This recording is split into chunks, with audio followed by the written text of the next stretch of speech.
The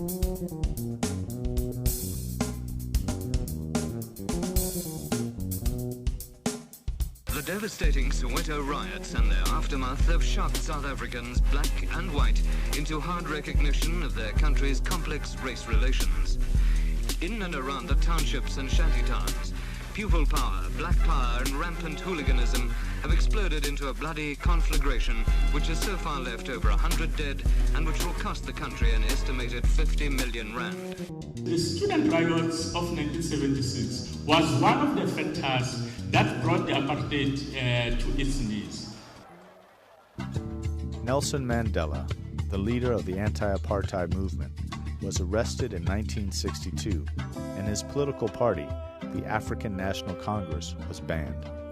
Over the next 2 decades, brutal government action against anti-apartheid activists had brought the movement to a standstill. It was during these times that young people in the township of Johannesburg, called Soweto, managed to reignite the movement. Our parents were very much afraid, especially after the banning of ANC and the PSC, the arrests of Mandela. So there was that period of fear among the black people.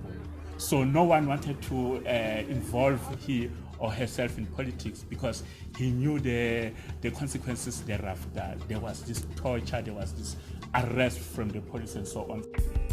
South Africans had been living under the system of apartheid since 1948.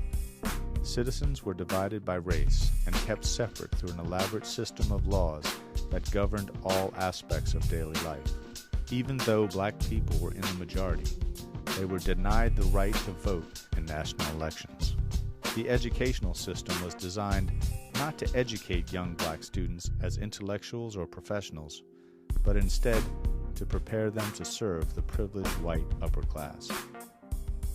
Apartheid went further to divide the schools into a racial grouping.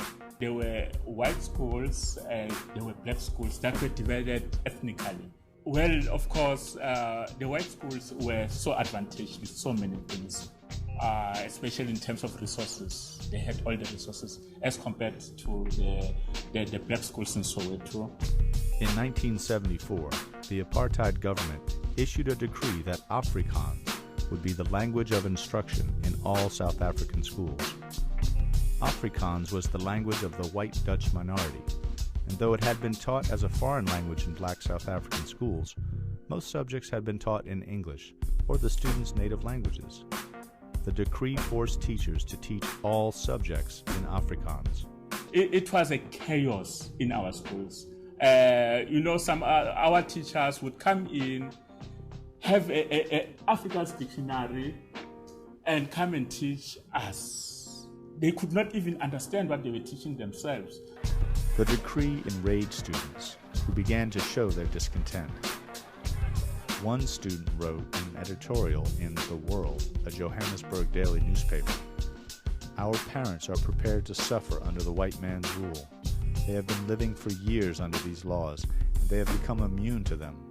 But we strongly refuse to swallow an education that is designed to make us slaves in the country of our birth."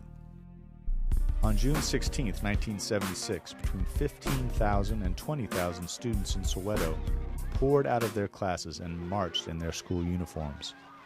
Police dogs and tear gas were used against them, just as they had been used against peaceful protesters in Birmingham, Alabama. Tragically, however, in Soweto, the police also used guns.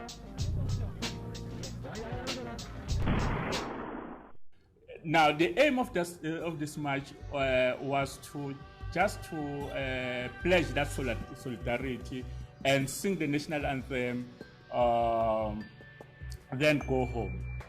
But because of the mistake that was done by police of shooting a student by the name of Hector Peterson, now everything started to be out of hand. So many students were shot, and so many students were arrested. Violence did not stop. It spread to other townships.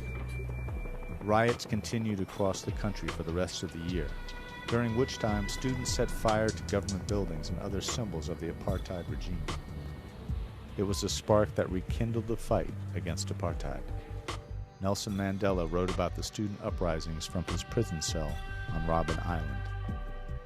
At the forefront of this 1976-77 wave of unrest were our students and youth. They come from the universities, high schools, and even primary schools. They are a generation whose whole education has been under the diabolical design of the racists to poison the minds and brainwash our children into docile subjects of apartheid rule. But after more than 20 years of Bantu education, the circle is closed, and nothing demonstrates the utter bankruptcy of apartheid as the revolt of our youth. The movement would falter and revive again several more times in the decade between the student movement and the collapse of the apartheid regime.